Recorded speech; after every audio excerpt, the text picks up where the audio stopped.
नम्रता सभी सद्गुणों की मां कहलाती है। क्रिस्तीय विश्वास की बहुत सारी बातों को हम गलत रीति से समझते हैं और बहुत सारी बातों को हम समझते ही नहीं, या उनका गलत धारणाएं निकाली जाती है। उनमें से सबसे महत्वपूर्ण एक बात है नम्रता, ह्यूमिलिटी अंग्रेजी में। हम क्रिसमस के नजदीक आते जा रहे हैं और 9 दिन ही हैं।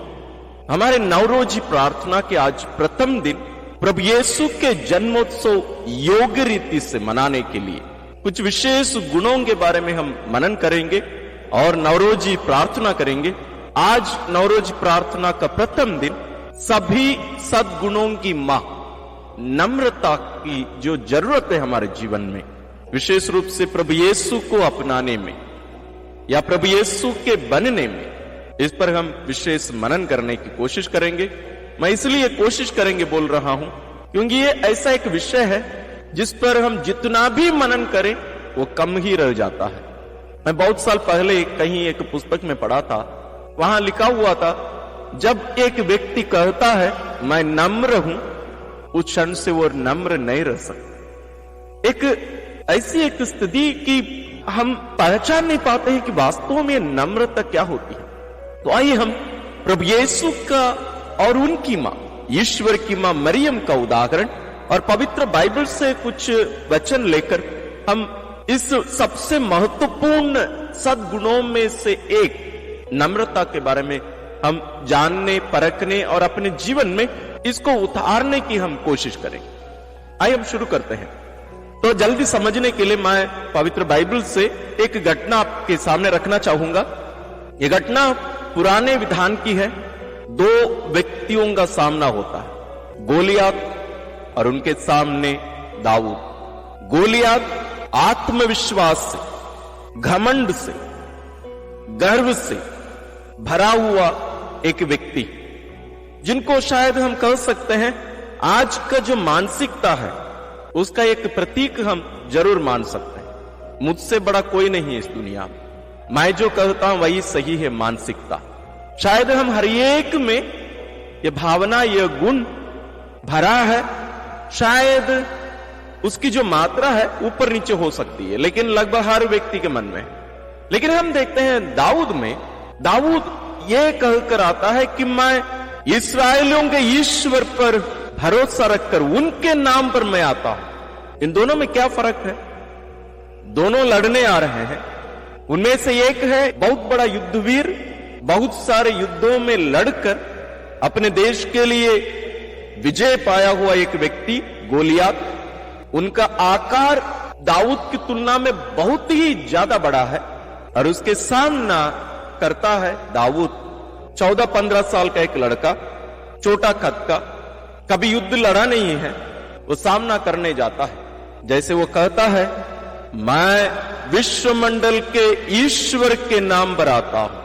वो अपनी शक्ति पर नहीं, ईश्वर की शक्ति पर निर्भर रहकर जाता है। मैं ये घटना इसलिए आपके सामने रखा ताकि हम इसको जल्दी समझने पाए। ईश्वर की विनम्रता या प्रभु यीशु की विनम्रता को भी जानना बहुत जरूरी है। फिलिपियों के नाम संत पौलुस का पत्र अध्याय 2 पद संख्या 5 से 11 आप जरूर पढ़िएगा।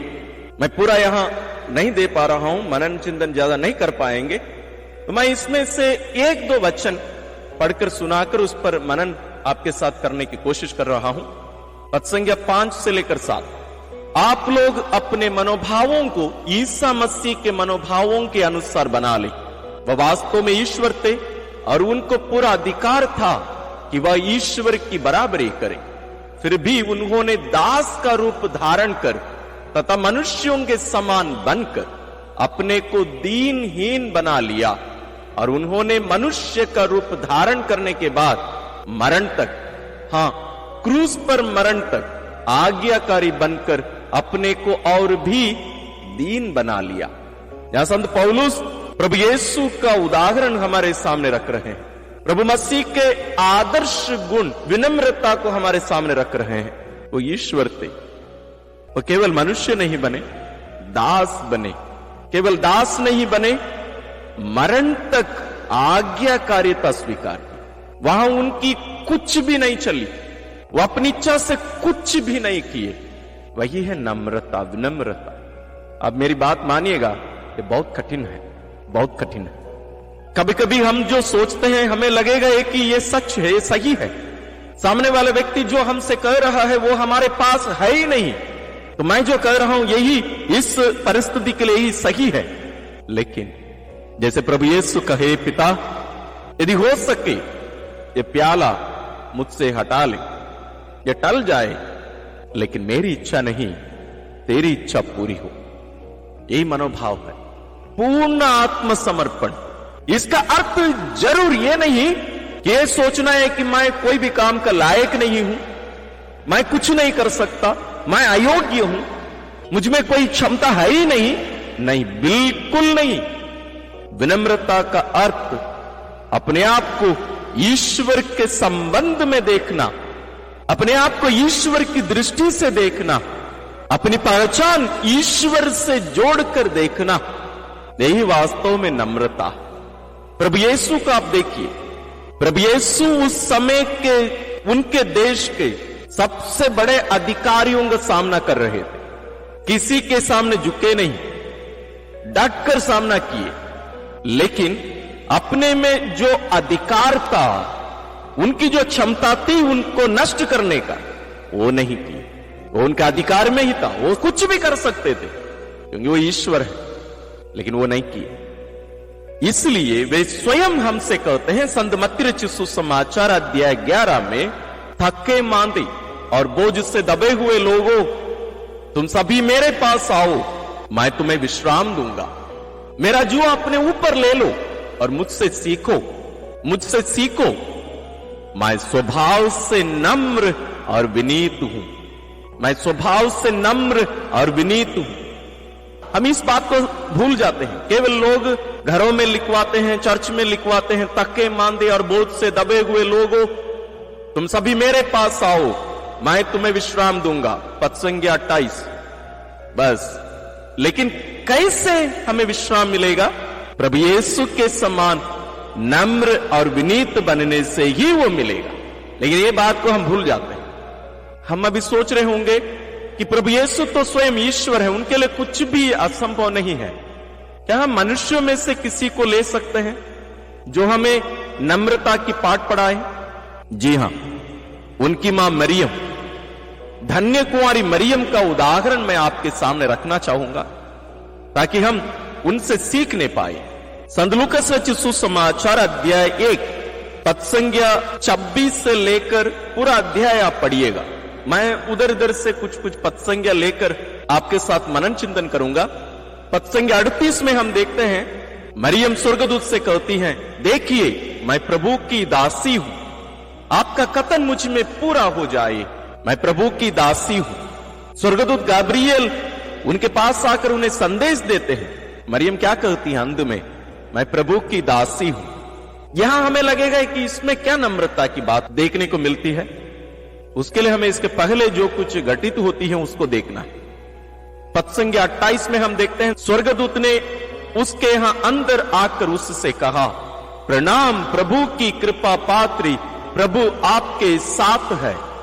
ईश्वर के नजर में धन्य कुंवारी मरियम प्रभु की कृपा पात्री है। ईश्वर उनके साथ थे, वो कृपा से पूर्ण है। और स्वर्गदूत गाब्रियल कैसे उनके सामने नतमस्तक होकर रहे होंगे आप कल्पना नहीं कर सकते। क्यों? क्योंकि ये कोई साधारण स्त्री नहीं, कुछ ही क्षणों में ये ईश्वर की मां बनने वाली थी। जिस ईश्वर की ये स्वर्गदूत आराधना करते स्वर्ग में, वही ईश्वर इस कुंवारी मरियम के गर्भ में कुछ ही मिनटों में आने वाले थे। कैसे वो अधिकार के साथ जाके खड़े हुए होते? संभव नहीं है। हम इस बात को शायद समझ नहीं पाते। पद संख्या 42 में हम देखते हैं, एलिजाबेथ ऊंचे स्वर से बोल उठी, आप नारियों में धन्य हैं और धन्य है आपके गर्भ का फल। मुझे यह सौभाग्य कैसे प्राप्त हुआ कि मेरे प्रभु की माता मेरे पास आई। एलिजाबेथ पवित्र आत्मा से परिपूर्ण होकर मरियम की एक प्रकार से महिमा गा रही है। ये शब्द एलिजाबेथ के नहीं है, पवित्र आत्मा के शब्द हैं। पवित्र आत्मा उनकी महिमा गुणगान गा रहे हैं एक प्रकार से। और इसके बाद में मरियम जो भजन गाती है उसमें जो शब्द वो प्रयोग करते हैं उसको देखिएगा। पद संज्ञा 47 और उसके आगे, मेरा मन अपने मुक्तिदाता ईश्वर में आनंद मनाता है, क्योंकि उसने अपनी दीन दासी पर कृपा दृष्टि की है। अब से सब पीढ़ियां मुझे धन्य कहेंगी। जैसे मैंने शुरुआत में कहा, धन्य कुंवारी मरियम अपने को ईश्वर के साथ जोड़कर उनके साथ संबंध में देख रही है। उनकी पहचान ईश्वर से वहां मिल रही है, इसलिए वो इतनी बड़ी जिम्मेदारी को लेने के लिए तैयार हो जाती है। वो नहीं कहती है कि नहीं नहीं नहीं मैं नहीं करूंगी, सॉरी मुझे माफ कर दीजिएगा। नहीं, वो कहती है यदि ईश्वर मुझसे यही चाहते हैं तो मैं इसको करूंगी। इसलिए संत पौलुस भी कहते हैं, जो प्रभु मुझे बल प्रदान करते हैं उनकी सहायता से मैं सब कुछ कर सकता हूं। मैं सब कुछ कर सकता हूं, अपनी शक्ति से नहीं, बल्कि जो प्रभु मुझे बल प्रदान करते हैं। यही है नम्रता का गुण। और ईश्वर हमसे कहते हैं इस गुण के बिना कोई स्वर्ग राज्य में प्रवेश नहीं कर पाएगा। यदि ये सच है तो हम कैसे प्रभु यीशु के जन्मोत्सव को इस गुण के बिना हम मना पाएंगे? तो आज प्रभु यीशु के जन्मोत्सव की नवरोज प्रार्थना हम आज से प्रारंभ कर रहे हैं। हम सभी सद्गुणों की मां नम्रता को धारण कर लें।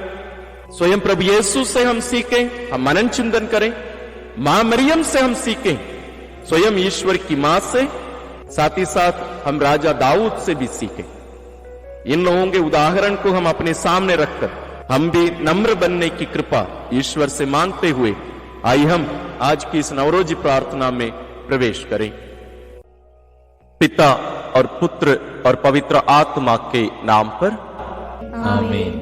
हमारे मुक्तिदाता की शांति आप सबों के साथ हो और आपकी आत्मा के साथ। प्रिय भाइयों और बहनों, यीशु हमारे प्रभु और गुरु को ग्रहण करने की तैयारी हेतु हम यहां एकत्र हुए हैं।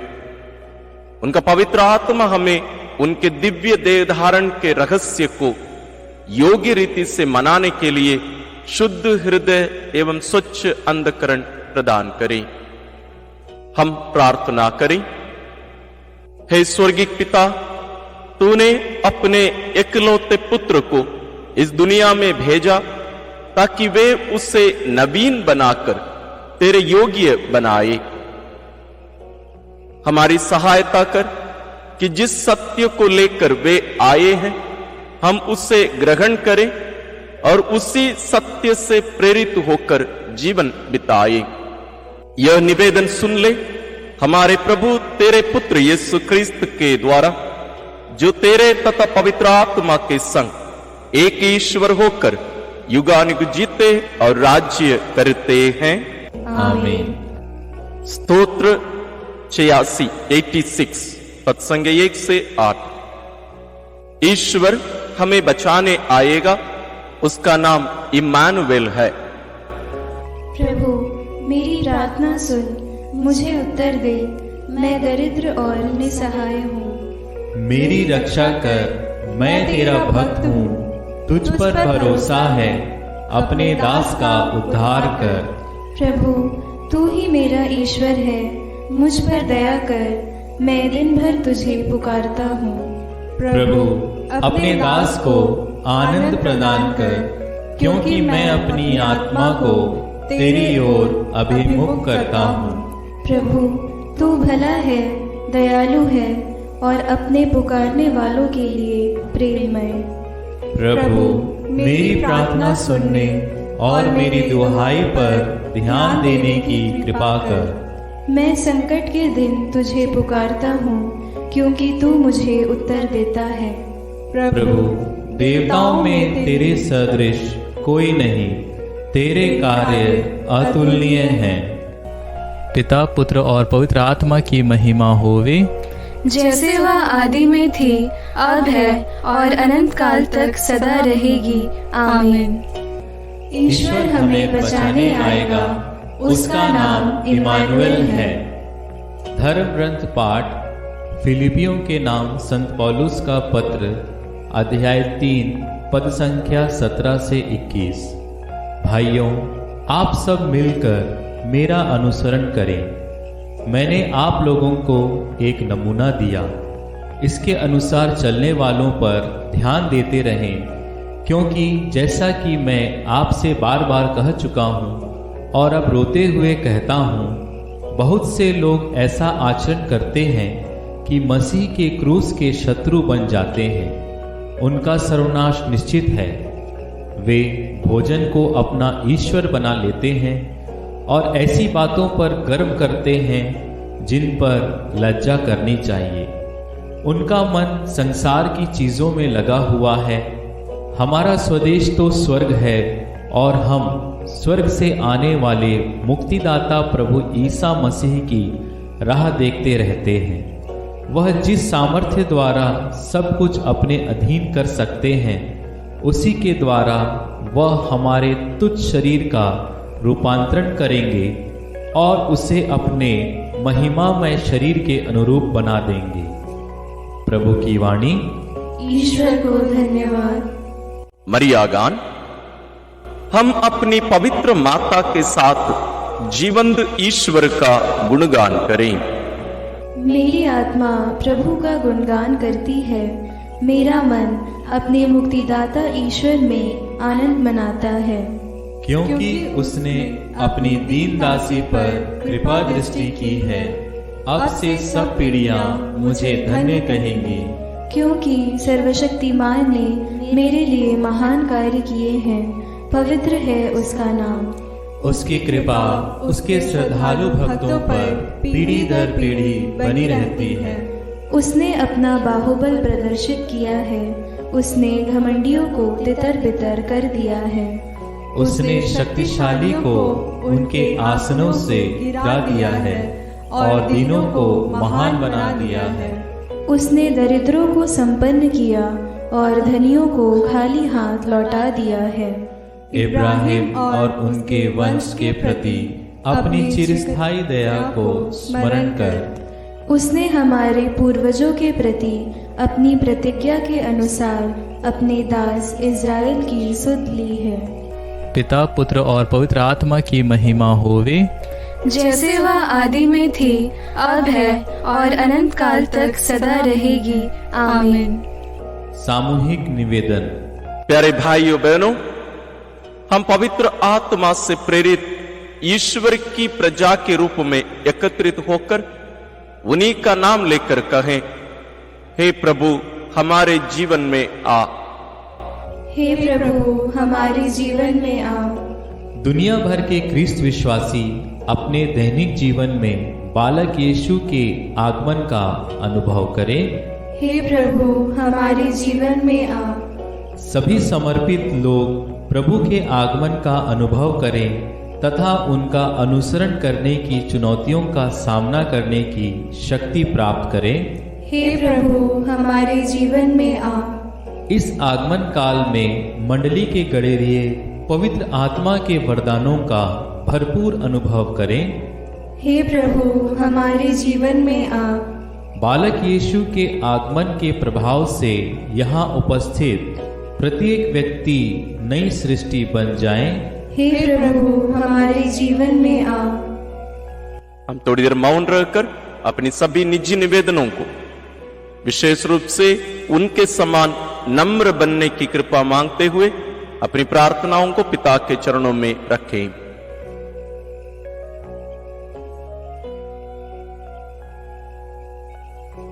सारी दुनिया से संयुक्त होकर हम पिता ईश्वर को उन्हीं के शाश्वत पुत्र के शब्दों में पुकारें और कहें, हे हमारे पिता जो स्वर्ग में है, तेरा नाम पवित्र माना जाए, तेरा राज आए, तेरी इच्छा जैसे स्वर्ग में वैसे पृथ्वी पर भी पूरी हो। हमारा प्रतिदिन का आहार आज हमें दे और हमारे अपराध हमें क्षमा कर, जैसे हम भी अपने अपराधियों को क्षमा करते हैं, और हमें परीक्षा में न डाल परंतु बुराई से बचा। आमीन। आह्वान भजन। आइए हम शांति के राजा को हमारे हृदयों में राज करने के लिए आमंत्रित करें। हे प्रभु, हमारे नेता और राजा, शांति स्थापित करने आ, हमारे आंसू पोंछने आ, हमें विनम्र बनाने आ और हम पर राज्य कर। हे प्रभु, गुरु और मुक्तिदाता, अकेलों के मित्र बनने आ, असहायों को ऊपर उठाने आ, दुखियों को सांत्वना देने आ और तेरे प्रेम में हमें बचा। हे प्रभु, उद्धारक, तारणहार, हमारा बोझ हल्का करने आ, हमारे जीवन को ज्योतिर्मय बनाने आ, पीड़ितों को राहत दिलाने आ और हमें अंधकार से मुक्ति दिला। हे प्रभु, ईश्वर और सृष्टिकर्ता, सृष्टि का नवीनीकरण करने आ, अपना व्यवस्थान लागू करने आ, सद्भावना उत्पन्न करने आ और हमारे जीवन को संचालित करने आ। हे प्रभु, पालनहार और रक्षक, हमें बुराई से बचाने आ, हमारी आत्माओं को अनुप्राणित करने आ, अपनी भेड़ों को चराने आ और हमें अनंत जीवन प्रदान कर। हम प्रार्थना करें। हे सनातन पिता, बेतलहम की गौशाला में समय की पूर्ति में तेरा शब्द देह बना। एक कुंवारी से जन्म लेकर तेरे पुत्र ने हमें सिखाया कि हमें किस प्रकार तेरी संतानों जैसा जीवन बिताना चाहिए। हमारी सहायता कर कि हम भी क्रिस्त वाहक बनने के लिए अपने जीवन में परिश्रम कर सकें। हम यह प्रार्थना करते हैं अपने प्रभु तेरे पुत्र यीशु ख्रिस्त के द्वारा, जो तेरे तथा पवित्र आत्मा के संग एक ईश्वर होकर युगानुग जीते और राज्य करते हैं। आमीन। विशेष आशीष के लिए सिर झुकाएं। प्रभु आप लोगों के साथ हो और आपकी आत्मा के साथ। आप लोगों ने सर्वशक्तिमान और दयालु ईश्वर के इकलौते पुत्र के प्रथम आगमन में विश्वास किया है और अब उनके पुनरागमन की बाट जोग रहे हैं। ख्रिस्त के आगमन द्वारा ईश्वर आप लोगों को पवित्र करे और अपनी आशीष से आप लोगों को समृद्ध बनाए। आमीन। इस लौकिक जीवन यात्रा में ईश्वर आप लोगों को विश्वास में अटल, भरोसे में उल्लसित और प्रेम में क्रियाशील बनाए। आमीन। आप लोग आनंद मनाते हैं कि हमारे उद्धारकर्ता मनुष्य बनकर पृथ्वी पर आए। वही प्रभु अपने महिमा में पुनरागमन पर आप लोगों को अनंत जीवन के पुरस्कार से समृद्ध बनाए। आमीन। सर्वशक्तिमान ईश्वर पिता और पुत्र और पवित्र आत्मा का आशीर्वाद आप लोगों पर उतरे और सदा बना रहे। आमीन।